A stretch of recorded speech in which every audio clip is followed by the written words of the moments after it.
All right, everybody, we are here. We are ready to go.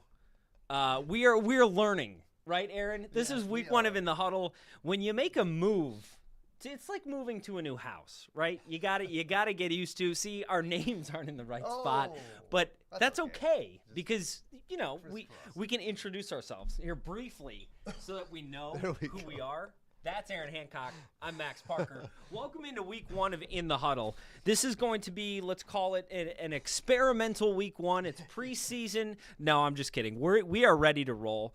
We are ready to rock. So this is going to be our new show here where we typically had it at night on Thursdays. Now we're going a little bit earlier, catching the midday crowd. And we'll be ready to rock and roll. So how we're going to do this show, Aaron, is we're going to start with a weekly recap. We're going to go through each game that we had through the week and then some of the other big results out there as well. Then we're going to talk some top plays. We've got 4 pretty good plays for you to check out.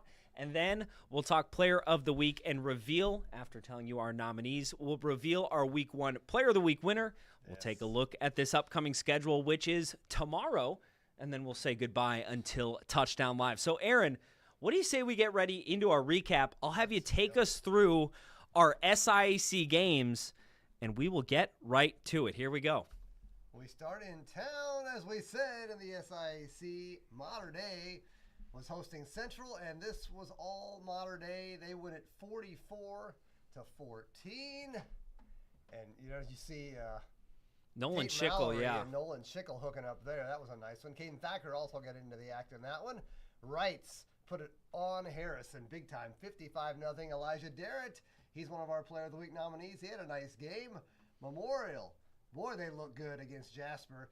Jasper was a little deceiving. They had some drives that got down there, but they couldn't score, and Memorial ended up winning 36-14. And then over in Paradise, North at Castle North wins at 33-22, a great first win for Zach Nero, the new Huskies head coach. And now over in the PAC, Max, you want to take that? Yeah, we'll talk PAC here. Southridge at North Posey, 28-27, a tight game there. Forest Park and Mount Vernon. Mount Vernon just dominating this matchup. 44-0 the win for Mount Vernon. We keep on rolling to Gibson Southern and Danville. 35-28 the win for Gibson Southern.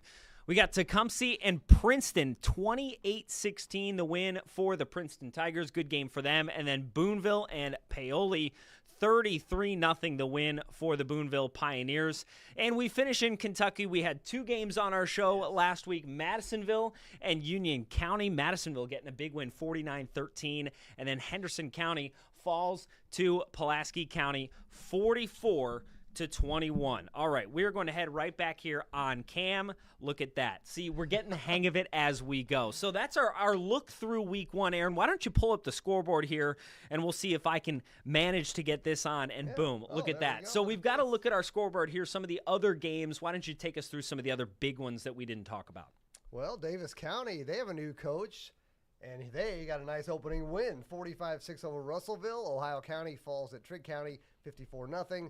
Bossy falls to Vincennes Lincoln, 43-12. Hancock County with a nice opening season win over John Hardin, 42-28. Pike Central lost a wild one at Clarksville, 41-36.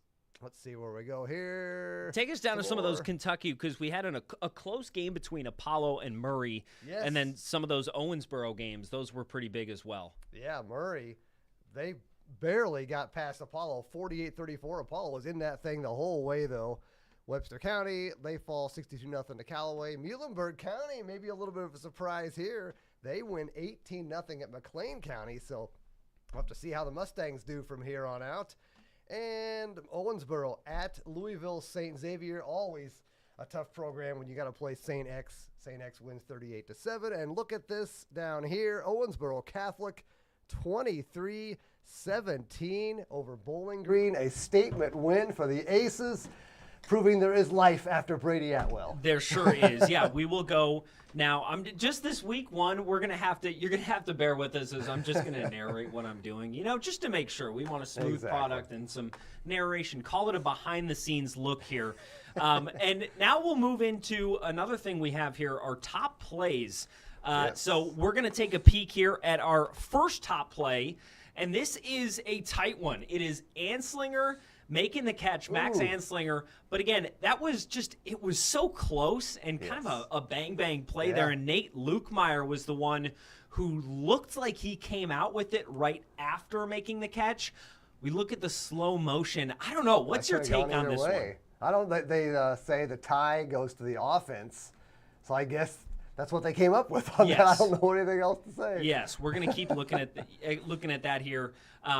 It's just, again, it's a very close. Yeah, and then Jasper comes up with it, so they've got a right to be like, hey, it should be an interception. But. Yes. So it was a tight one, but it comes out the way of Memorial, and Memorial obviously they had a big game and a big win to set the tone. Definitely. All right, let's take our next one here. We'll call this the punt. Oh, my God. This is one of your favorite plays from last week, was it not? This was amazing. I mean, how does he do that? That he has to be a soccer player. Only a soccer player would think with his feet like that. Yes, he would. We're on the wrong play again. Here we go. Boom. We're going. I was talking to Justin Fisher, the head coach for Mount Vernon. He said that's not allowed, but well. Well, see, I wondered about that because I was shooting it, and I looked at some other people, and I was like, I guess you can do that? I don't know. Who knows? But it happened, and we're glad it happened because, quick thinking for him. Yeah. We just got to give him a shout-out. Parker Wolf, the guy, that's on the ground. I'll kick it. I don't know how it wasn't blocked, though, still. Neither because do the Mount Vernon guy was rushing in there, and somehow it goes past him. One more time. And it gets so airborne, too. Yes, Very impressive. Very impressive regardless. All right, we'll go on to our next play here. This is a little trickery. Now, Central fell in this game, but the Bears, they dialed up a nice one on offense, and if they can continue this kind of play, it's Hunter Brochier's going to the outside and then swinging around there, Devin McBain. He's ready there. The hook and ladder. The hook and ladder. It's a classic, and they're bringing it back to high school ball. A good play there by the Central Bears. And now let's take a look. One more here. Carter Schickel in the corner. Oh, my God. Tell me, what do you think, Dylan Murphy.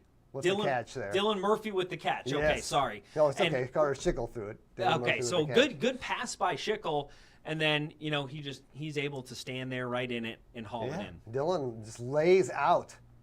Two guys draped on him, and he just lays out and catches it. That was unbelievable. All right, so those are our top plays. We go through. It's the motivation for the players. Go out there and make some more top plays for us, right? Exactly. Because we want to see what you guys can do because we know you guys can do a lot. Hopefully we'll be there to capture it on the camera. Absolutely. And, that's if it does get caught on camera, we pop it up right here. Exactly. And we're good to go. So now we are going to move right along into our Player of the Week nominees. Yes. Let's take a look at them. Aaron, take me through our nominees here. All right.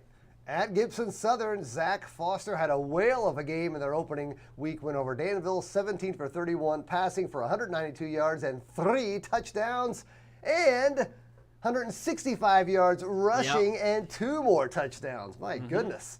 Max, and then Grant Davis, running back Boonville, 14 carries for 162 yards and 4 touchdowns in their win over Paoli. Elijah Derritt for Wrights ran 14 times for 74 yards and a touchdown, 2 catches for 17 yards and a touchdown, 116 total yards. And then, who is our 4th nominee? Well, it's the Mount Vernon defense. Mount Vernon defense. They shut out Forest Park 44-zip, holding the Rangers to 64 total yards. They had some sacks, a safety. They did everything.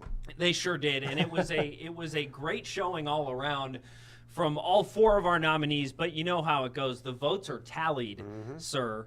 And let me tell you, we are going to take a look at our Player of the Week, Week 1 winner. The first one of the year. Here we go. It is that Mount Vernon defense. Just what a great performance by them. Again, not only did they blank Forest Park, no points for Forest Park, they got the job done, and they only limited to 64 yards. Yeah. Pretty overall dominating effort. You can't complain about that. You can't complain about that at all. Well, interesting to see how they do against Boonville this week. That's a nice battle of 1-0. It sure we'll get is. to that coming up. But. Yeah, and you can find our preview of that Mount Vernon team on 14news.com. I went over to talk to Mount Vernon this week to get a little bit of a look ahead to what they've got going this week and kind of what they're focusing in on against Boonville. All right, speaking of coming up schedules, let's take a look at that schedule board again. take us over to our scoreboard, Aaron, and let's check this out here. So we are on to week 2, and we've got quite the slate of games. Here we go. We are on week 2. This is good. Yes, Aaron, very good. As time continues to go on, that's what we like to have. We've got Bosse Central, Mater Dei Castle. That should be a good one. Castle really gets to take a look at that Mater Dei team that played very well at home. Elsewhere in the SIAC, North and Memorial. I'm really circling that one as a very interesting game to look at. That one should tell us a little bit more about kind of where we're looking, right? Yeah, definitely, because North obviously with a statement win over Castle for Zach Nero's first game, and then Memorial had a lot of questions. You know, who's going to be the quarterback after Matthew Fisher graduates? Well, Luke Brown stepped right in, did pretty well, and of course Dylan Kendrick, he's still there to run the ball, so that helped in the defense.